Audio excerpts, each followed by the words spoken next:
Hello guys, welcome back to CodeSphere. So నేను previous వీడియోస్లో react JS tutorial start చేశాను కదా. సో ప్రీవియస్ వీడియోస్లో నేను what is react JS and how it is installed and what are the basic concepts in react JS. So and also ES6 concepts కూడా explain చేశాను.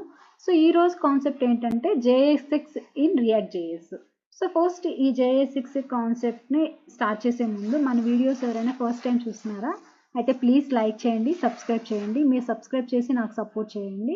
అలాగే bell icon click చేయండి. మీరు bell icon click చేస్తేనే నా videos ఎక్కువ మందికి reach అవుతాయి. సో ఫస్ట్ ఈరోజు మన కాన్సెప్ట్ వచ్చేసి JS6. ఈరోజు కాన్సెప్ట్స్లో నేను what is JS6 and how it is used and what are the advantages and why it is used also these all concepts are covered in this video. So first వచ్చేసి what is JS6. So JS6 stands for JavaScript XML and it is a special syntax used in React. So ఇది ఎందుకు use చేస్తారు అంటే mainly to simplify buildings of user interface like UI components, to simplify the building of UI components. So JS6 allows you to write HTML like code directly inside the JavaScript. So JavaScript కోడ్లో మనం డైరెక్ట్గా HTML ట్యాగ్స్ని add చేయొచ్చు. So combination of HTML and JavaScript code is called as JS6. So JS6 combines HTML and JavaScript in a single syntax. It allows to create UI components in React and it simplifies the rendering dynamic content by embedding JavaScript expressions inside HTML like tags. So okay, syntax చూపిస్తాను. ఆ syntax చూస్తే మీకు అర్థమైపోతుంది. Syntax so const element equals to h1 tag hello world h1 tag closing ఉంటుంది. So ఇక్కడ చూడండి, ఇక్కడ const element అనేది మాత్రం జావాస్క్రిప్ట్, h1 ట్యాగ్ వచ్చింది కదా, ఇది వచ్చేసి HTML. So combination of JavaScript and HTML is known as JS6. So ఇక్కడ చూసారు కదా, జావాస్క్రిప్ట్ వచ్చింది, HTML వచ్చింది. దీనికోసమే మనం JS6 అంటాం దీన్ని. So JS6 is converted into JavaScript behind the scenes by using tool like Babel అనే టూల్ని యూజ్ చేసుకొని ఈ JS6 కోడ్ జావాస్క్రిప్ట్గా కన్వర్ట్ చేసుకుంటుంది. సో దట్ ఏంటంటే విత్ రియాక్ట్ జేఎస్లో నార్మల్గా అయితే మనం జావాస్క్రిప్ట్ని యూజ్ చేసి సేమ్ కోడ్ని ఎలా రాస్తామంటే like React dot create element, ఇక్కడ ఎలిమెంట్ h1 ఎలిమెంట్ని మనం క్రియేట్ చేయాలనుకుంటే రియాక్ట్ డాట్ క్రియేట్ ఎలిమెంట్ అనే మెథడ్ని యూజ్ చేసుకొని క్రియేట్ చేస్తాం. సో ఇప్పుడు ఏంటంటే ఇది వచ్చేసి జావాస్క్రిప్ట్గా కన్వర్ట్ చేసుకుంటుంది by using Babel tool. So మనకు వచ్చేసి కొన్ని రూల్స్ కూడా ఉన్నాయి ఈ JS6 కోడ్కి. ఆ రూల్స్ వచ్చేసి నేను నెక్స్ట్ వీడియోలో ఎక్స్ప్లెయిన్ చేస్తాను. సో ఫస్ట్ వచ్చేసి హౌ JS6 వర్క్స్.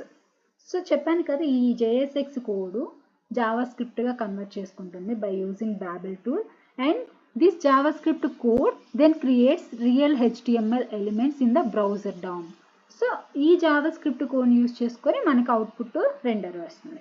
సో ఇప్పుడు చూడండి, writing JS6, write JS6 just like HTML inside JavaScript files, right. So ఇదే సేమ్ ఇదే తీసుకుందాం అనుకోండి.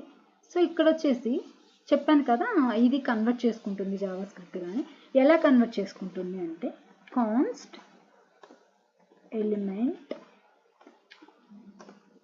సో చెప్పాను కదా రియాక్ట్ డాట్ క్రియేట్ ఎలిమెంట్ అనేది యూజ్ చేసుకుంటుంది అని. రియాక్ట్ డాట్ క్రియేట్ ఎలిమెంట్, ఇక్కడ వచ్చేసి ట్యాగ్స్, మనకి ఏ ట్యాగ్ని క్రియేట్ చేయాలనుకుంటున్నామంటే h1 ట్యాగ్. సో h1ని ఇస్తాము. నెక్స్ట్ వచ్చేసి ప్రాపర్టీస్. సో ప్రాప్స్, మనకి ఏమైనా ప్రాప్స్ ఉన్నాయా లైక్ ఐడి కానీ క్లాస్ నేమ్ కానీ ఇలాంటివి ఏమైనా ప్రాప్స్ ఉంటే మనం ఇక్కడ ప్రాప్స్ మెన్షన్ చేసుకోవచ్చు. ప్రస్తుతానికైతే మనం ప్రాప్స్ ఏమి ఇవ్వలేదు కాబట్టి ఓన్లీ h1 ట్యాగ్ ఒకటే ఇచ్చాం కాబట్టి నల్ అని పెడుతున్నాను ప్రాప్స్ ప్లేస్లో, నల్. అండ్ కంటెంట్ ఏముంది, లైక్ ఇక్కడ మనకి కంటెంట్ ఏముందంటే హలో వరల్డ్ ఉంది కాబట్టి హలో వరల్డ్ అని ఇస్తాను.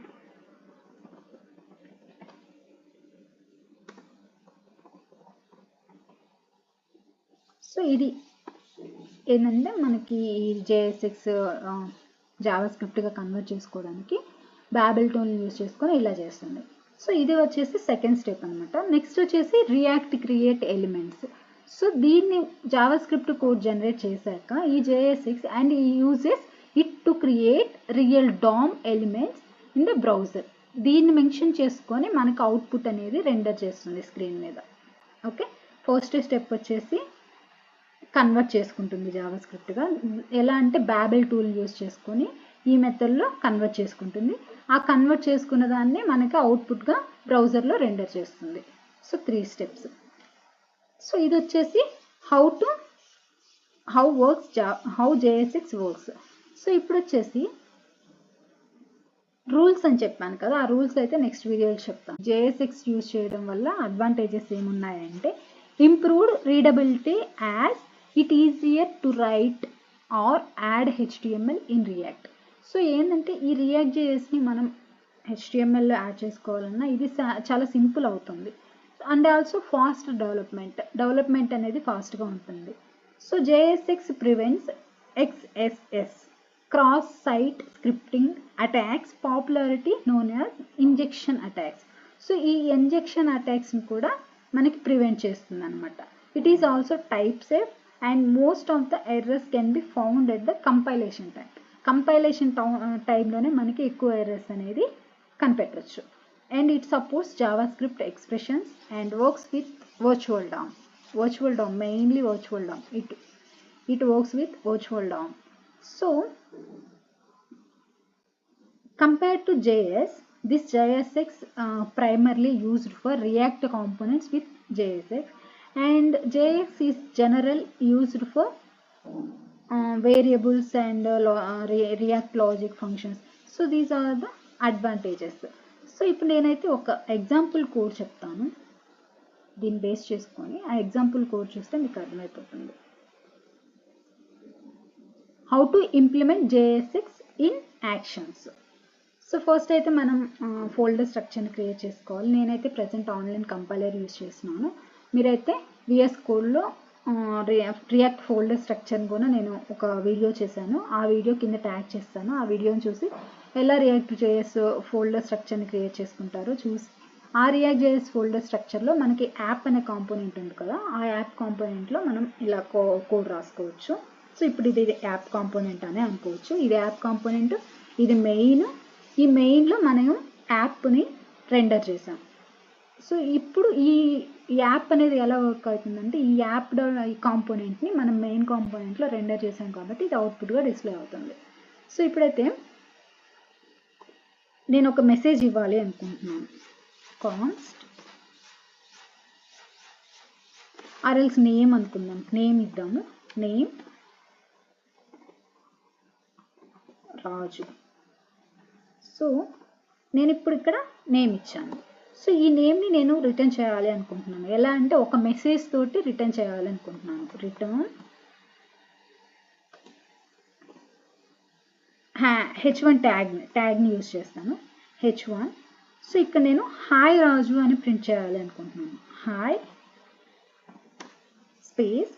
ఇక్కడ నేను నేమ్ ఆల్రెడీ ఇచ్చాను కాబట్టి ఇది ఇప్పుడు ఎలా వర్క్ అవుతుందంటే వేరియబుల్లా ఉంటుంది. సో ఈ వేరియబుల్స్ అన్నిటిని మనము కర్లీ బ్రేసెస్లో ఇవ్వాలి. నేమ్.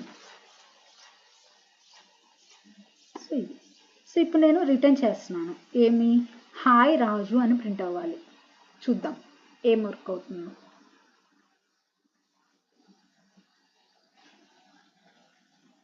సో చూడండి ఇక్కడ హాయ్ నేమ్ ప్లేస్లో ఇక్కడ మనం నేమ్ ఇచ్చాం కదా రాజు అని, అది ప్రింట్ అయింది.